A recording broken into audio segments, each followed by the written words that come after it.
നൂറ്റാണ്ടുകൾക്ക് മുമ്പ് ഒരു വിദേശ രാജ്യത്ത് നിന്ന് ഈ രാജ്യത്തേക്ക് കടന്നു വരികയും കിട്ടിയ സ്ഥലത്ത് താമസിക്കുകയും കിട്ടിയ ഭക്ഷണം കഴിക്കുകയും അവിടെ അസൗകര്യമുണ്ടാകുമ്പോൾ അതിനടുത്ത പ്രദേശങ്ങളിലേക്ക് പോയി ആ ജീവിതയാത്ര അവസാനിച്ച ഒരു പുണ്യഭൂമിയിലാണ് നാം നിൽക്കുന്നത്.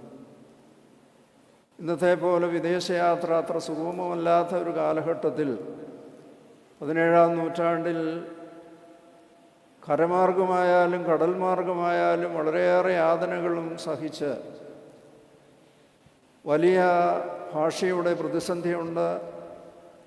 ഭക്ഷണത്തിൻ്റെയും കാലാവസ്ഥയുടെയും പ്രയാസങ്ങളൊക്കെ അതിജീവിച്ചുകൊണ്ട് ഈ ദേശത്തുകൂടി വിരിഞ്ഞ് ഒഴുകിയ ഒരു പുണ്യം, അദ്ദേഹം നടന്ന സ്ഥലങ്ങളും അദ്ദേഹം ഉപയോഗിച്ച സാധനങ്ങളുമെല്ലാം വിശുദ്ധിയുടെ പരിമളം വീശുകയാണ്.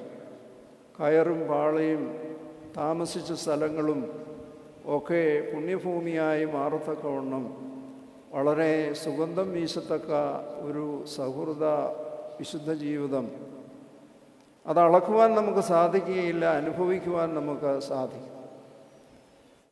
അന്നത്തെ കാലത്ത് പല ക്രിസ്തീയ വിഭാഗങ്ങളില്ല. ഇവിടെ മണിയടി കേട്ടാലും അവിടെ ഒരു ദേവാലയമുണ്ട് എന്നുള്ള പ്രതീക്ഷയിൽ നടന്ന് ആ ദേവാലയത്തിൽ ചെല്ലുകയും ആ ദേവാലയത്തിൽ താമസിക്കുകയും അവർ കൊടുത്ത ഭക്ഷണം കഴിക്കുകയും അവിടുത്തെ പരിമിതമായ സാഹചര്യങ്ങളിൽ ജീവിക്കുകയും ചെയ്യും.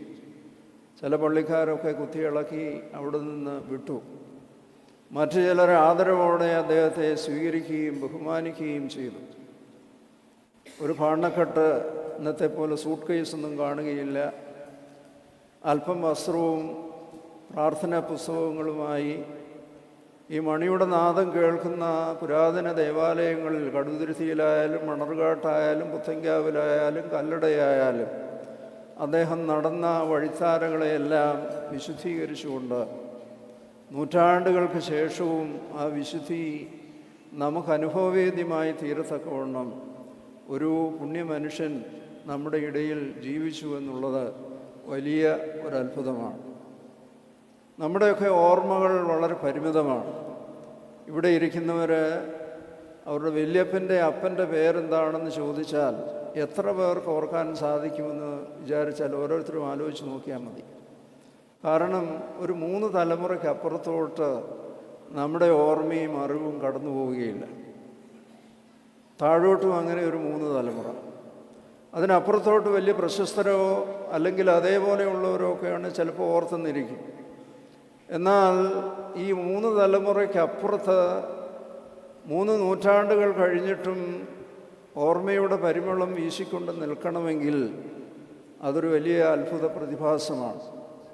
മനുഷ്യനെപ്പോഴും ശാസ്ത്രീയമായി കാര്യങ്ങൾ കാണുവാനും മനസ്സിലാക്കുവാനും ശ്രമിക്കുന്ന ഈ കാലഘട്ടത്തിലും നൂറ്റാണ്ടുകൾക്ക് മുമ്പ് മൺമറഞ്ഞു പോയ ഒരു മനുഷ്യൻ, അദ്ദേഹം സഞ്ചരിച്ച, താമസിച്ച, ഉപയോഗിച്ച സാധനങ്ങൾ ഇന്നും നമ്മുടെ സവിശേഷമായ ശ്രദ്ധയ്ക്ക് പാത്രീഭൂതമാകുന്നെങ്കിൽ ആ വിശുദ്ധിയിൽ നിന്ന് ഒഴുകിയ അനുഗ്രഹം, അത് അനുഗ്രഹം മാത്രമല്ല, അദ്ദേഹം കോപിച്ചിട്ടുണ്ടെങ്കിൽ അതിൻ്റെയും അനുഭവം കിട്ടിയിട്ടുണ്ട്. അതുകൊണ്ട് അതിൽ നിന്ന് പുറപ്പെടുന്ന റേഡിയേറ്റ് ചെയ്യുന്ന ഒരു എനർജിയുണ്ട്. അത് കാലഘട്ടങ്ങളെ അതിജീവിച്ചുകൊണ്ട് ഇന്നും സജീവമായി നിൽക്കുകയാണ്.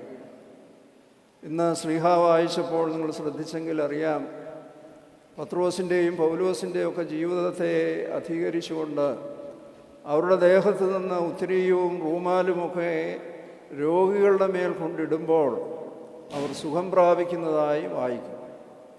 പത്രോസിൻ്റെ നിഴലിൽ കൂടെ കടന്നു പോകുമ്പോൾ ആ നിഴലിന് പോലും സൗഖ്യമാക്കുവാനുള്ള ശക്തിയുണ്ട് എന്ന് കാണുന്നു.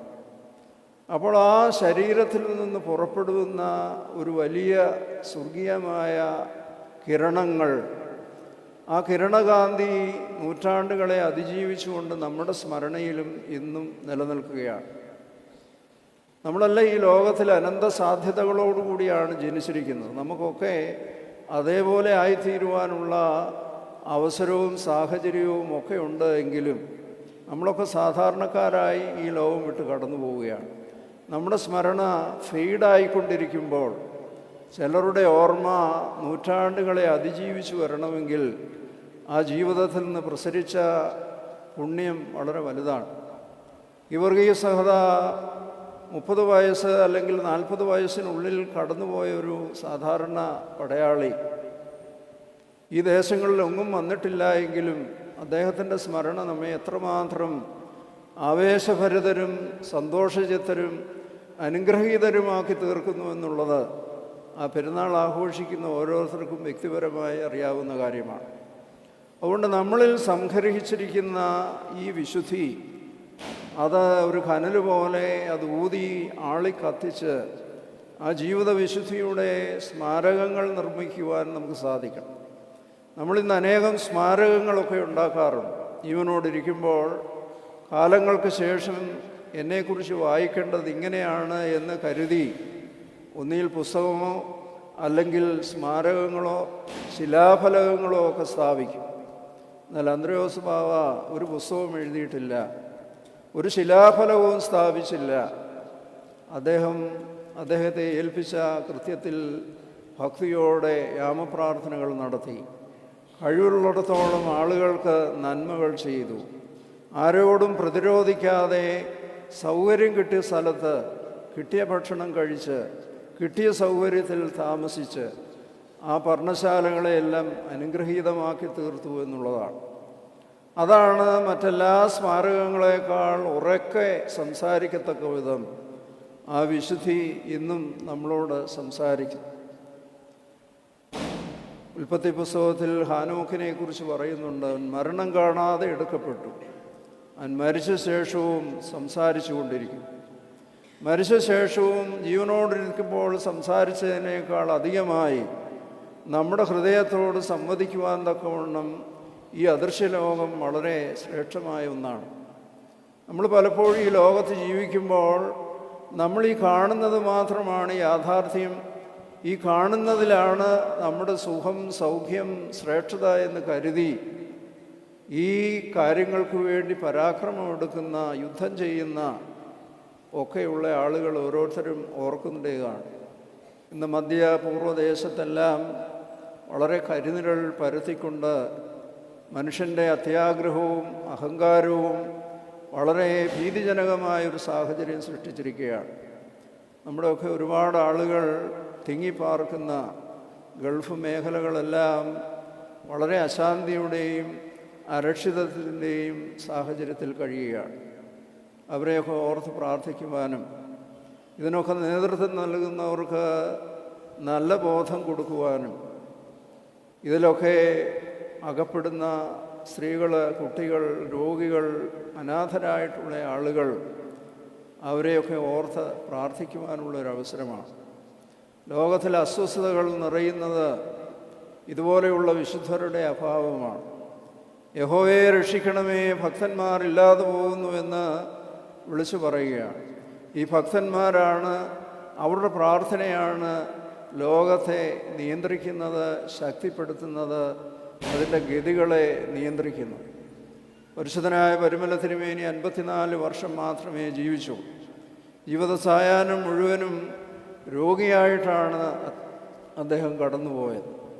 എന്നാൽ ഒരു 120 വർഷം കഴിയുമ്പോഴും ആ പരിമളത്തിന് കുറവ് വരുന്നില്ലെന്ന് മാത്രമല്ല, അത് കൂടുതൽ കൂടുതൽ ജാജുല്യമാനമായി പ്രകാശിക്കുന്നു എന്നുള്ളത് ഈ ആത്മീയ ലോകത്തിൻ്റെ ശക്തി നമ്മെ വിളിച്ചറിയിക്കുന്ന ഒന്നാണ്. അതുകൊണ്ട് നമ്മൾ ഈ ലോകത്തിൽ മാത്രം നമ്മുടെ ശ്രദ്ധ കേന്ദ്രീകരിച്ചാൽ നമ്മൾ ഈ ലോകത്തിലുള്ള സർവ്വ മനുഷ്യരിലും അരിഷ്ട മനുഷ്യരാണ്. അതുകൊണ്ട് ഈ ശരീരം വിട്ടു കഴിഞ്ഞാൽ ഒരു ആത്മലോകത്തിലേക്കുള്ളൊരു പ്രവേശനമാണ്. ആ ആത്മലോകത്തിൽ നമ്മൾ ഇവിടെ ആർജിച്ചിട്ടുള്ള പ്രകാശത്തിനനുസരിച്ച് ജ്യോതിസുകളെ പോലെ പ്രകാശിക്കുവാനും ഈ ലോകത്തെ കാണുവാനും നിയന്ത്രിക്കുവാനും ഒക്കെ സാധിക്കും എന്നുള്ളതിൻ്റെ ഉത്തമ ദൃഷ്ടാന്തങ്ങളാണ് ഇതിലൂടെ കാണുന്നത്. അതുകൊണ്ട് നമ്മൾ ഈ ലോകത്തിന് കാണുന്നതാണ് യാഥാർത്ഥ്യമെന്ന് കരുതാതെ, ദൃശ്യമായതാണ് കാരണമെന്ന് വരാതെ, ലോകം ദൈവത്തിൻ്റെ വചനത്താൽ സൃഷ്ടിക്കപ്പെട്ടു എന്ന് എബ്രായ ലേഖനത്തിൽ നമ്മെ ഓർമ്മപ്പെടുത്തുന്നുണ്ട്. അതുകൊണ്ട് നമ്മൾ കാണാത്ത ഒരുപാട് വ്യാപാരങ്ങൾ നമ്മുടെ അന്തരീക്ഷത്തിൽ നടക്കുന്നുണ്ട്. നമ്മുടെ ഈ വാർത്താമാധ്യമങ്ങളിൽ കൂടെ വരുന്ന ചിത്രങ്ങളും ശബ്ദങ്ങളുമൊക്കെ, നിങ്ങളുടെയൊക്കെ മൊബൈൽ മെസ്സേജ് വന്നു കഴിയുമ്പോൾ ശബ്ദം ഉണ്ടാകും. പക്ഷേ ആ മെസ്സേജ് വരുമ്പോൾ ശബ്ദമൊന്നും ഉണ്ടാകുന്നില്ല. ഈ അന്തരീക്ഷത്തിലൂടെയാണ് ആ ചിത്രവും ശബ്ദവും പാട്ടുകളും എല്ലാം കടന്നു വരുന്നത്. അതൊന്നും നമ്മൾ കാണുന്നില്ല. നമ്മുടെ ഉപകരണത്തിൽ അത് എത്തിച്ചേരുമ്പോൾ അങ്ങനെ വന്നു എന്ന് നമ്മൾ അനുഭവത്തിലൂടെ അറിയുകയാണ്. ഇതുപോലെയാണ് വിശുദ്ധന്മാരുടെ സാന്നിധ്യം. ഭക്തിയോടെ തൻ്റെ സന്നിധിയിൽ ചെല്ലുമ്പോൾ അവരുടെ സ്ക്രീനിൽ ആ മെസ്സേജ് അവർക്ക് കാണാൻ സാധിക്കും, അല്ലാത്തവർക്കൊന്നും കാണാനായിട്ട് സാധിക്കുകയില്ല. അതുകൊണ്ട് ഈ വിശുദ്ധിയുടെ പരിമളം ഇതൊക്കെ നമുക്കും അവകാശപ്പെട്ടതാണ്. ഈ ലോകത്ത് ഈ നൊയമ്പും പ്രാർത്ഥനയും, ഈ ലോകത്തിന് ഒരുപാട് പ്രതിസന്ധികൾ നമ്മൾ കടന്നു പോകുന്നെങ്കിലും ആ പ്രതിസന്ധികളുടെ മധ്യത്തിൽ ദൈവസന്നിധിയിൽ ചെലവഴിക്കുന്ന നിമിഷങ്ങൾ നമ്മുടെ ജീവിതത്തെ ശ്രേഷ്ഠമാക്കും, ധന്യമാക്കും. നമ്മുടെയൊക്കെ മാതാപിതാക്കൾ അതിന് പുറകോട്ട് നോക്കുമ്പോൾ അവർക്ക് ആശ്രയിക്കുവാൻ ഈ ലോകത്തിലൊന്നുമില്ലാതിരുന്നു. കൃഷി മാത്രമേ ഉള്ളൂ, മഴ മാത്രമേ ഉള്ളൂ. അതിനെ ആശ്രയിച്ച് അവരുടെ ജീവിത സന്ധാരണത്തെ ക്രമീകരിച്ചപ്പോൾ അവരെപ്പോഴും ദൈവത്തെ വിളിച്ചിരുന്നു. ദൈവത്തെ വിളിക്കുവാൻ മക്കളെ പ്രേരിപ്പിച്ചിരുന്നു, പഠിപ്പിച്ചിരുന്നു. എന്നാൽ ഇന്ന് നമുക്ക് ആശ്രയിക്കാൻ ഒരുപാട് കാര്യങ്ങളുണ്ട്, ശേഖരിച്ചു വെക്കുവാൻ ഒരുപാട് കാര്യങ്ങളുണ്ട്. അതിലൊന്നായി ദൈവം ചുരുങ്ങിയപ്പോൾ ദൈവത്തിൻ്റെ അനുഗ്രഹവും നമ്മളിൽ ചുരുങ്ങിക്കൊണ്ടിരിക്കുകയാണ്. ആയതുകൊണ്ട് ദുഷ്ടന്മാരുടെ മേലും നീതികെട്ടവരുടെ മേലും നീതിമാന്മാരുടെ മേലും തൻ്റെ മഴയെയും അനുഗ്രഹത്തെയും ഒക്കെ ചൊരിയുന്ന ദൈവസന്നിധിയിൽ അത് ആവോളം സ്വീകരിക്കുവാൻ തക്കവണ്ണം അടുത്തു വരണമെന്നുള്ളതാണ് അന്ത്രയോസ് ബാവ നമ്മോട് ആവശ്യപ്പെടുന്നത്. തനിക്കറിയാൻ വയ്യാത്ത ഭാഷയും തനിക്ക് പരിചിതമല്ലാത്ത സാഹചര്യവും കാലാവസ്ഥയും ശാരീരികമായ ക്ലേശങ്ങളുമൊക്കെ സഹിച്ച് ഈ ദേശത്തെ അനുഗ്രഹീതമാക്കി തീർക്കുവാൻ നൂറ്റാണ്ടുകൾക്ക് മുമ്പ് വന്ന ഒരു പുണ്യപുരുഷൻ്റെ സ്മരണ അത് നമ്മെ ശക്തിപ്പെടുത്തുന്നു. ഞാനിതിനു മുമ്പും പറഞ്ഞിട്ടുള്ളതാണ്. വീടുകളിൽ കള്ളൻ കയറിയാൽ 1-2 ദിവസം കഴിഞ്ഞായിരിക്കും പോലീസ് നായ വരുന്നത്. പോലീസ് നായ കള്ളൻ പോയ വഴികളൊക്കെ ഐഡൻറ്റിഫൈ ചെയ്യും. അവിടെ വന്നിരിക്കുന്ന ഒരു മനുഷ്യനും അവിടെയുള്ള ഒരു ഉപകരണത്തിനും കാണാൻ പാടില്ലാത്തത് ഒരു സാധാരണ മൃഗം കണ്ട് മനസ്സിലാക്കുകയാണ്. അതുകൊണ്ട് ഈ അന്തരീക്ഷം പവിത്രമാണ്. ഈ അന്തരീക്ഷത്തിൽ ചെലവഴിക്കുന്ന സമയം അനുഗ്രഹീതമാണ്. ഇവിടെ നമ്മൾ ഉയർത്തുന്ന നെടുവീർപ്പുകൾ വളരെ ശ്രേഷ്ഠമാണ്. അതിന് ദൈവം പ്രതിഫലം നൽകും. ചെറിയ പ്രായത്തിലൊക്കെ ഞാനും പലപ്പോഴും സംശയിച്ചിട്ടുണ്ട്, ഈ ലോകത്തിലുള്ള എല്ലാ മനുഷ്യരുടെയും പ്രാർത്ഥന ദൈവം എങ്ങനെയാണ് കേൾക്കുന്നത്? വലിയ അത്ഭുതമാണ്. നമ്മുടെ ഓരോരുത്തരെയും ദൈവം ഈ സൃഷ്ടിച്ച് ഈ ലോകത്തിലേക്ക് വിട്ടിരിക്കുന്നത് നമ്മളെല്ലാവരെയും വളരെ യുണീക്കായിട്ടാണ് സൃഷ്ടിച്ചിരിക്കുന്നത്.